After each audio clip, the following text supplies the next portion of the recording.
Among the various women who accused R. Kelly were some fully grown women that were way in their 40s, who according to their stories had been fully grown adults when they met R. Kelly. For example, Ashanti McGee, who many critics suggest was lying all along because her stories were not consistent, did meet R. Kelly when she was as old as 35 and a mother of one. Mature as she was, Ashanti was definitely fully aware of her actions and was of sound mind, but she still chose to be with R. Kelly as the fly and she calls herself. When she talks about some of her experiences with R. Kelly, she says he was undeniably a charming man who she supposedly fell in love with. She however adds that there was a dark side of him which when she explains turns out not convincing for her description of him. As one of her bad experiences with her newfound love, Ashanti talks about a day when she was to meet with R. Kelly, but after flying into Chicago learned that she had to wait in a hotel room for 3 days before she could meet with him, and on the day she was allowed to meet him she had to wait in a van from morning to evening. Concerned as to whether she was allowed to use the bathroom within those waiting hours, the reporter asked her the question and her answer was yes. Even after these long waits however, Ashanti continued to fly in from time to time to meet her newfound boyfriend who she claims she loved so much at that time, yet now hates him like ice would hate the sun. Ashanti's story leaves us to wonder why a 35-year-old woman would choose to leave her child behind, and instead fly miles away to meet up with a man that she had to wait 3 days to meet, but the answer is just what anyone would expect.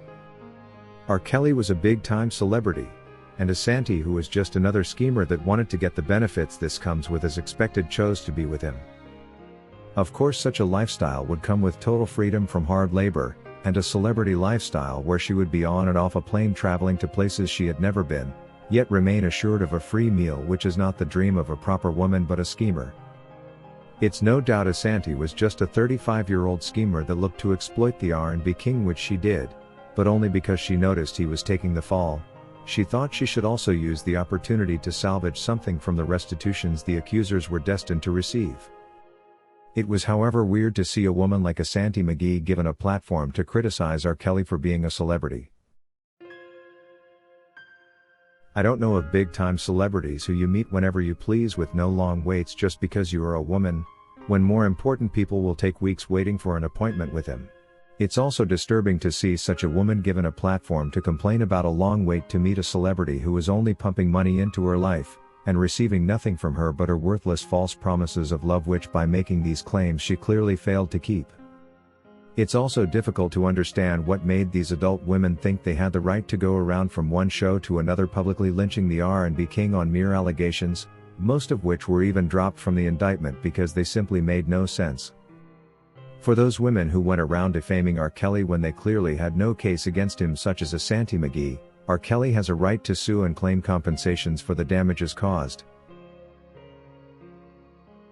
And then comes accuser and book author Kitty Jones, who also appeared on the show with Ashanti, and like her had met R. Kelly when she was a properly grown adult woman, even working as a local DJ at 979 and hosting adult parties. But then she goes on to say much as she was not underage, she thought she was being groomed for a proper adult relationship, causing listeners to wonder why an adult woman would want to be groomed into something like she was a baby. She also alleged a number of physical abuses for which she had completely nothing to show as proof, but makes claims that R. Kelly would elevate his voice before he abused her. One would wonder why an adult woman would keep forgiving this kind of alleged behavior rather than call the police or report it to the authorities, and later on, when she can no longer have him for a boyfriend, try to make the world believe she now has the courage to tell.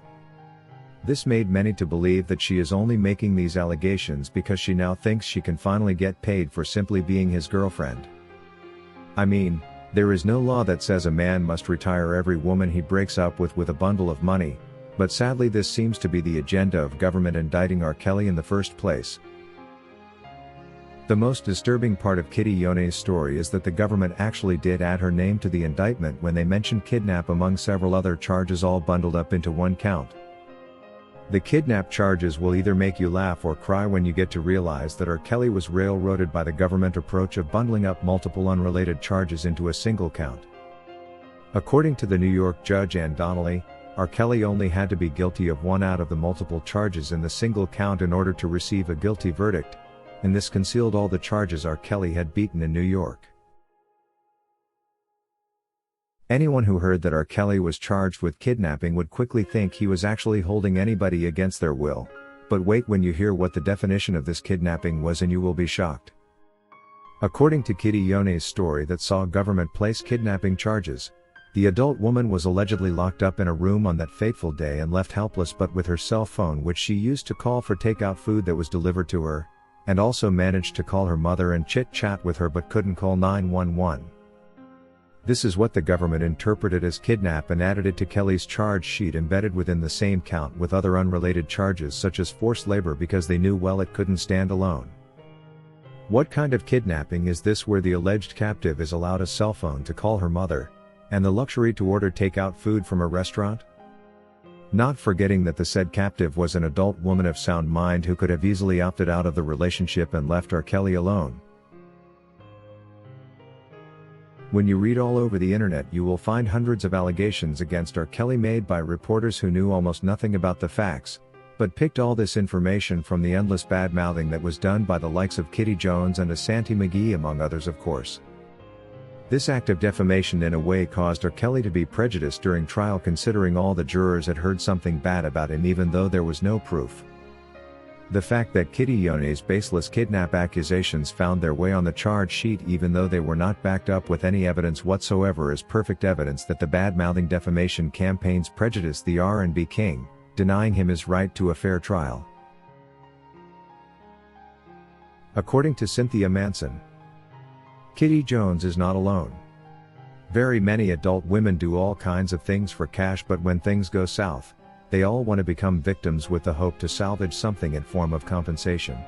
While this kind of behavior among them is not news, when it comes to government's involvement with such people in their attempt to defraud R. Kelly, it becomes an issue of national concern, because this is taxpayers' money being used to fulfill the fantasies of greedy persons while destroying the career of another. This is certainly not the reason we send leaders like Kim Foxx into positions they currently occupy. We do not elect government leaders to side with criminals against the innocent or to take down great African American stars what they have done. Thank you for watching today's video, a production of LFN Media, giving you another perspective of issues at hand. We make it our business to keep you updated with the truth amidst the cloud of lies the media wants you to believe. It is therefore important to subscribe to this channel, hit the bell icon and allow all notifications so that you don't miss out whenever we publish a new video.